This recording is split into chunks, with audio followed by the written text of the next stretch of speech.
Welcome to the Fish House Nation podcast. I'm Chris Larson. He's Al Escobedo. Today, we're talking about a scenario that happens quite often in that people buy their first fish house or maybe their second or third fish house. They've got this fish house and they're like, now what? What else do I need? And the answer is it's very long. Yes, it's quite a bit if you want to do it right and make sure you don't run into any issues while you're out there. Yep. Well, we'll talk about the part that I think everybody talks about and everybody wants to know about is like fishing. What do they need for fishing gear? We can start there, and you're the expert at that. So tell me what you would recommend people make sure that they have if they're going to buy their fish house. So I would say the first things you need, if you already have the house, is going to be your fishing essentials. It's going to be good quality clothing. I would recommend float gear. I'm a safety nut like that, even though if you're coming out with your wheelhouse, we know there's plenty of ice to not have to really worry about that, but you just never know, and a float suit's a great option. I like the Superior suit from Eskimo. I've been fishing it for a couple of years now. It's very comfortable, but there's a lot of great float suits out there on the market. I would do that, make sure that's on the top of the list. Next, obviously, you just need a decent fishing pole, line, some jigs, some bait, whatever you want to use. Electronics, that's a given. You don't need it to go fishing, but it's always nice to have, whether it's a flasher, forward-facing sonar, a camera, whatever you have. It's a great tool. Any tool that you can add. If you're starting totally fresh and you don't have anything, and if all you can afford is a $150 used underwater camera, well then that's what you can afford, and it's a great tool to get you started. So that's what I would use. I want to stop you really quick there though. If you are looking at buying a forward-facing sonar specifically for a wheelhouse, which I think just being out at shows, there's a lot of people, that's what they're doing. Yep. They see these people doing this on YouTube or whatever, and like, that's what I want to do. And what I'm going to tell you is it is a lot of fun. And I 100% understand why you want to do that. So whenever you're out shopping for a forward-facing sonar for your wheelhouse, make sure it has a HDMI out, because not all of them do. Because the entire fun of having forward-facing sonar in your wheelhouse is to be able to put it up on the big screen so everybody in the fish house can use one sonar and fish off of it.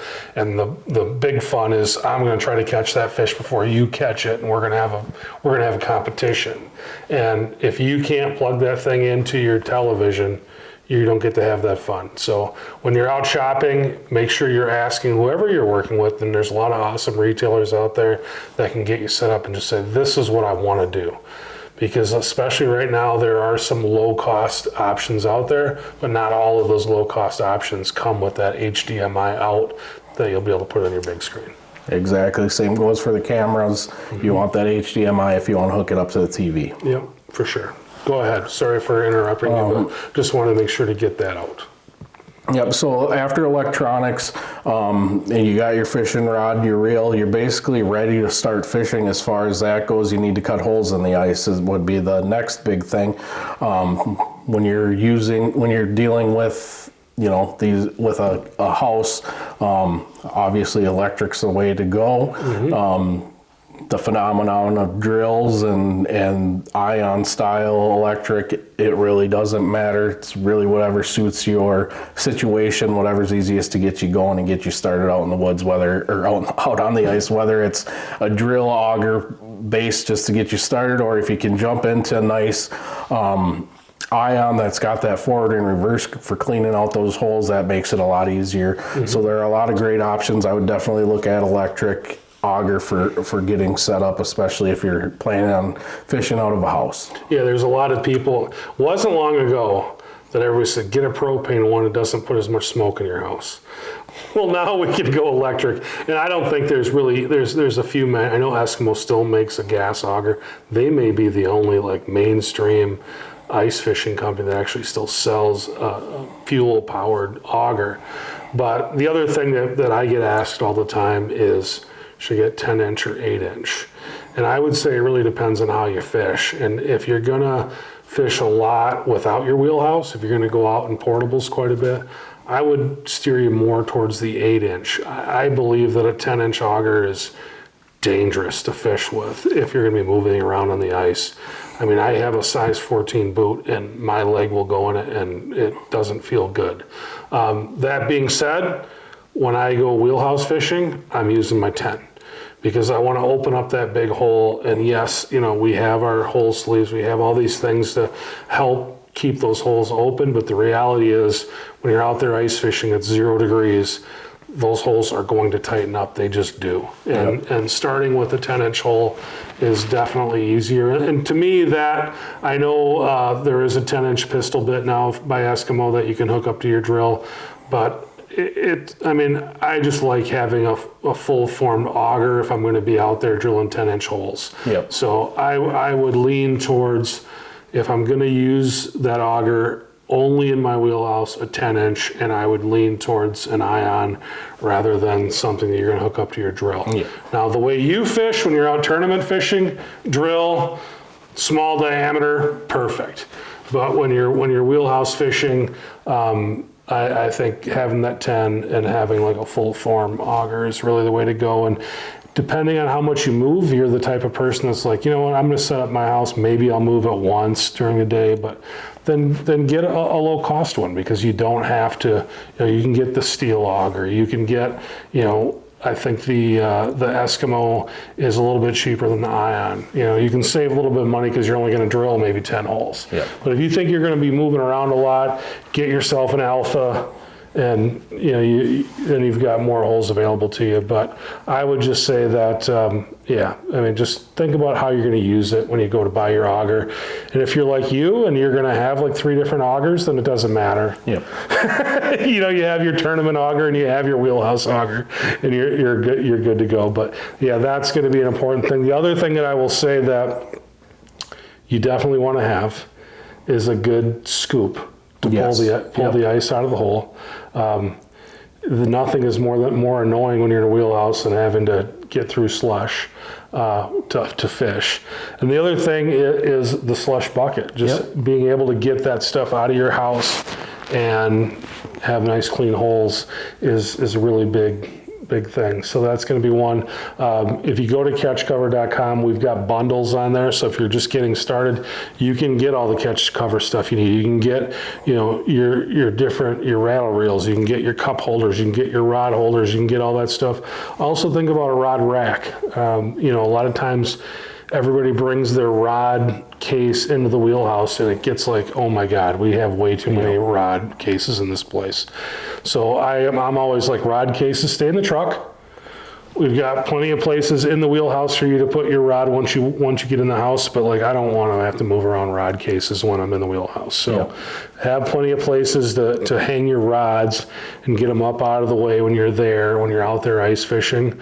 But people, I know you have a rod you like to use when you're fishing plastics. You have a rod that you're going to use when you're fishing hard baits. You probably have a walleye rod in your box. You know, you got a lot of different rods for different purposes, so you're going to want to have a variety in there. And I do the same thing. You know, I've got walleye rods here and got bluegill rods here, and it's just having a place to put those stuff. So rod holders are inexpensive and you want to get those. The other thing that's probably the most popular catch cover accessory is going to be cup holders. When you're out there and you're fishing, having a place to put your drink is really important. But the other thing about cup holders is they're a catch-all. You know, you can throw your needle nose pliers in there. A lot of guys will use them as a minnow scoop. They'll pop in, get a couple minnows, so I don't have to say, hey Al, hand me a minnow every 10 minutes. You know, I'll just put a couple of them in my cup holder right next to me, and then when that's empty, I can go refill. So that's another, like, it is, I know it's not our most popular accessory by volume sales, but when I go to a show, I sell more of those than anything. And maybe it's just because I'm a really good salesman for them because I love them so much, so I talk people into them. But being able to have your drink wherever you want, and then with that quick disc system, you can move it to wherever you want, is big. But minnow scoop, place to throw your needle nose, place to throw whatever you've got that you're handling, just some place to set something down. Kids not knocking over that drink that's just sitting on the counter, because that's the most common thing when I'm out there. Yeah. Stuff is flying all over the place. The more organized you can be, the more enjoyable your entire experience is going to be. With the rod racks, any kind of storage system that you can have is going to be very helpful. Yeah. So the other thing I think everybody is going to go pick up, and I guess we're moving away from the fishing stuff now, is the generator. And that's probably going to be something that just about everybody's going to have on board. And I know like some of the new core houses will have a solar system set up in it. Like if you follow Alex Tim online, he had a system in his core where I don't even think he needed a generator all year. But most people, they go, they're going to need a generator. I know like the Predator generators are super popular. They're pretty reasonably priced. They've got a good warranty on them, so people are going that route. But like Honda generators are big. I had like a no-name one a couple of years ago, and it worked awesome. And everything, it was quiet. I mean, it did the job great. It was a little cold-blooded, so a lot of times I would just kind of bring it out in the fish house and let it, so you're not just leaving the truck in 0 degrees, but just having the fish house so when you bring it out, it's warm, and it would start no problem that way. But the other thing I'll tell people is changing the oil is incredibly important in those things. And you know, a lot of people think about changing the oil the way they change the oil in their truck. Yeah, I change it every 3 months. You can't do that with a generator. It's 100 hours.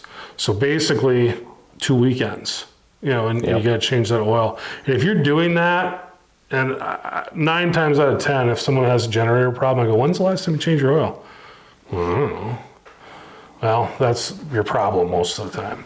So keep that oil fresh in there, change it right before the season starts for sure.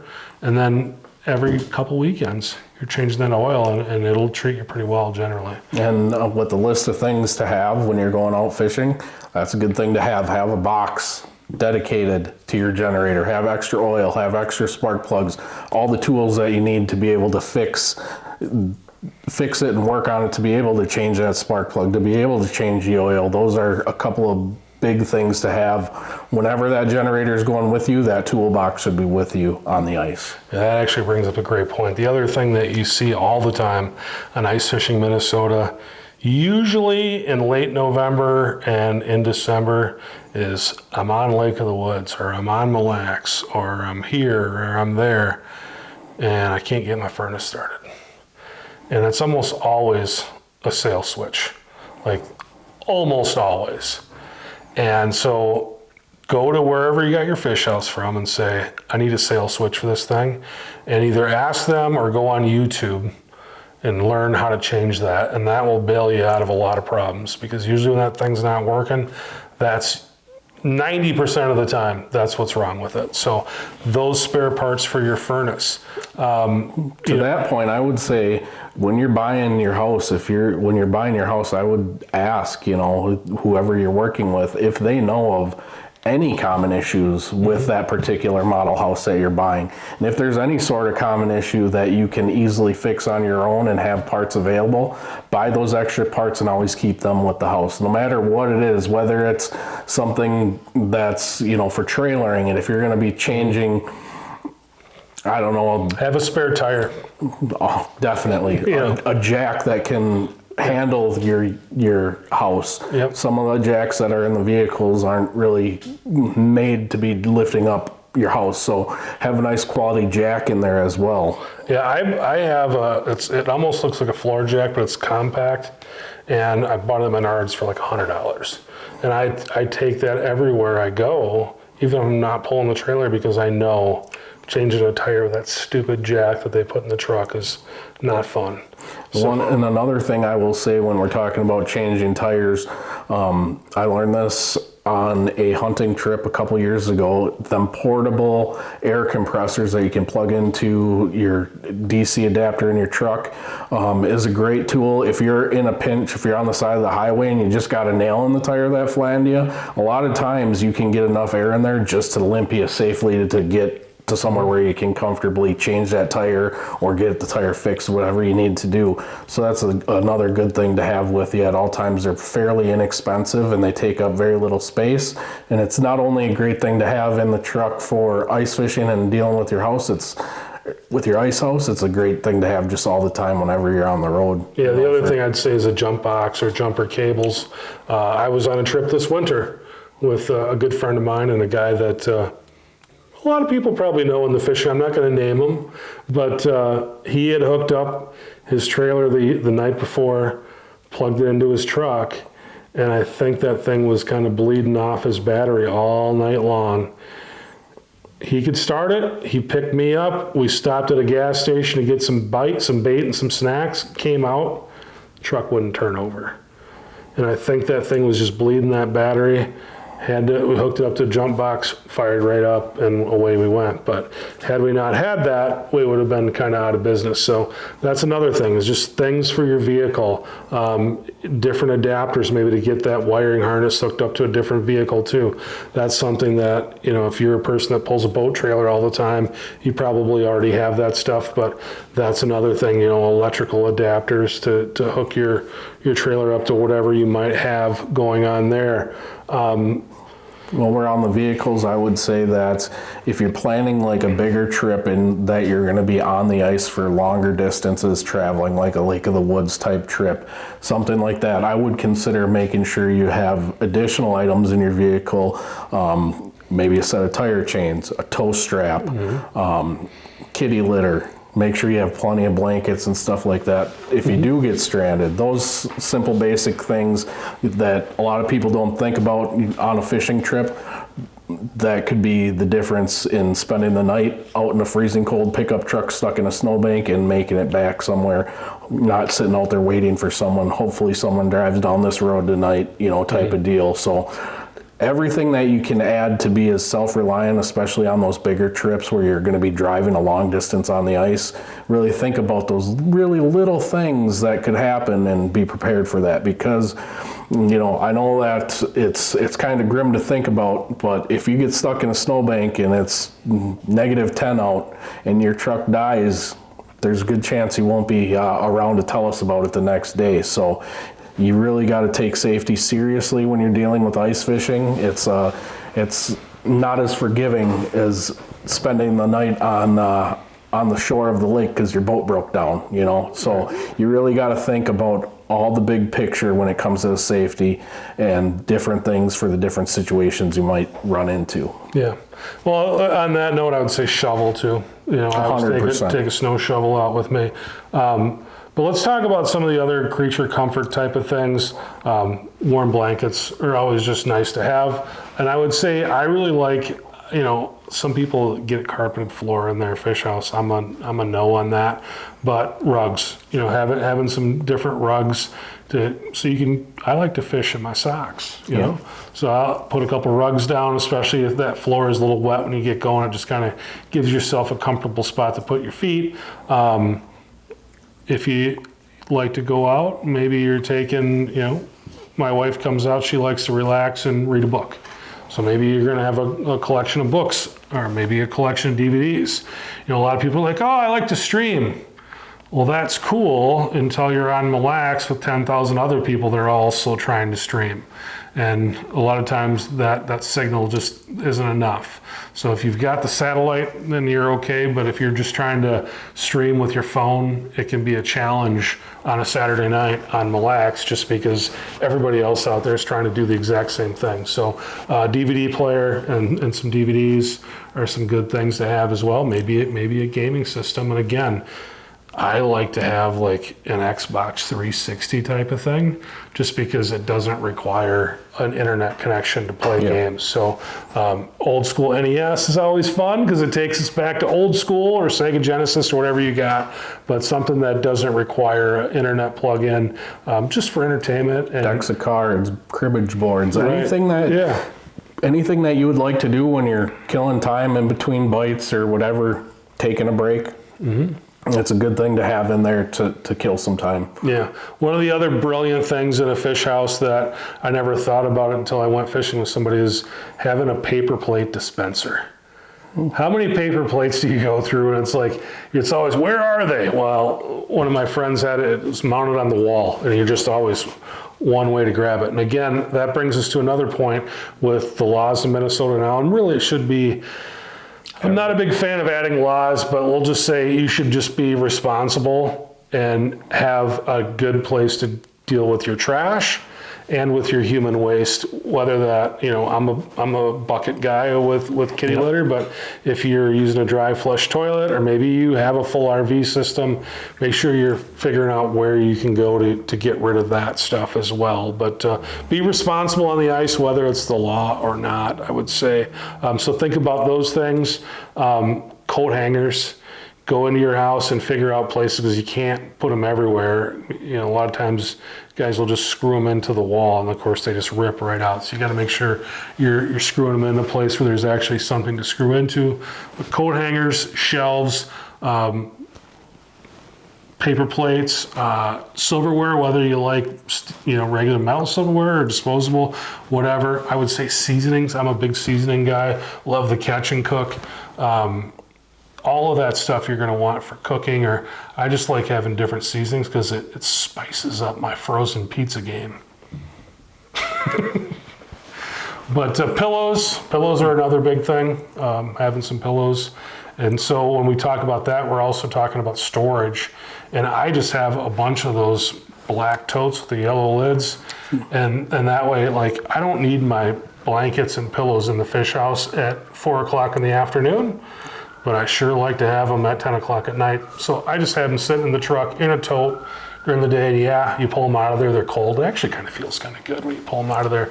But I put that stuff in the truck during the day and pull it out in the evening just so it's out of the way when we're trying to fish. Yeah, one of the things that we do, or another thing that I would recommend that I like to do, is bring an extra hub house. Mm-hmm.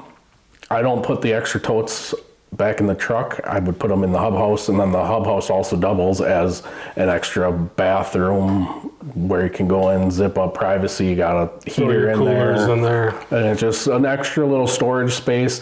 And the other nice thing about that, having that shack width, mm-hmm. and always having an extra heater for running in the bathroom. If I do have issues with my propane tanks or something like that, I can pop up that hub, cover everything up. Obviously I have the door to this house, mm-hmm. so you can get it inside at some point, turn on that heater, let it warm things up. Mm-hmm. Other things to have when it comes to stuff like that, I know guys like to carry a little propane torch sometimes.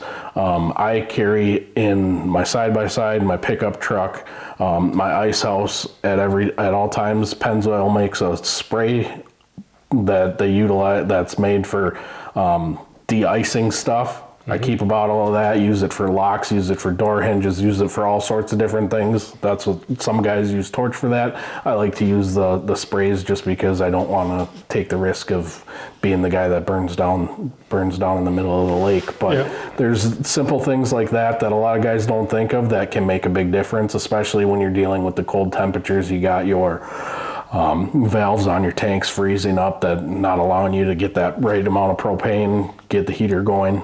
Simple thing like popping up a hub house or covering up with the tarps with a little buddy heater, a few feet away from it, just to get a little bit of heat, bring that temperature up. That could mm-hmm. be the difference in fishing the weekend or having to pack up and go home. Yeah, and if you've got a toy hauler and you're bringing your four-wheeler or UTV out there, I bring the Eskimo 850 out there with me, and you can put your four-wheeler in there, you can put everything, so it's like having a garage right outside of your fish house, and it is really nice, especially if you know, hey, this is where camp's going to be all weekend. You can really get spread out and kind of get things set up the way you want to. So that's a really good point. Didn't think about it. So yeah, let's talk bringing out the portable as well. Anything else you have? I think one thing that we skipped on that is very important, that's going to fall back on safety, is make sure you're putting in a smoke detector. Make sure you got that carbon monoxide detector. Make sure that you are really paying attention to those two things. We hear those stories every year in the news. Yeah. Someone has something happen with their heater, and they find two people sitting in their shack that took the eternal nap. So make sure you're utilizing those safety items. We want to make sure we're having a good time and we can come back and do it again. For sure. And a lot of houses have them in them, but I just, again, I go to the hardware store, pick up a battery powered one for $9.99 to have a backup. And, well, an extra one isn't going to hurt you. You know, when two of them start beeping at you instead of one, You know it you just got a makes it a problem. little more obvious. Yep. A lot of times one goes off and the guy's like, yeah, I think it's okay. But like you say, if two of them are going off, you got a problem. And I like to have that portable one too, because if I'm out in a portable, I'll just bring that with me. It's always in my tackle bag, and I've got it, you know, in the hard house. I've got it when I go in portable, whatever. I always have it. And again, you can buy them for like $10. Yeah, exactly. So very, very cheap insurance and just peace of mind when you're out, especially if you're out. Well, all of us have, you know, a family at some point that we're trying to protect, but if we're out with our kids, for sure. So. Yeah, definitely. Awesome. Well, thanks for watching. Thanks for listening. Appreciate you coming on again. It was a lot of fun talking some ice fishing, and we'll talk to you next time. Thanks, guys.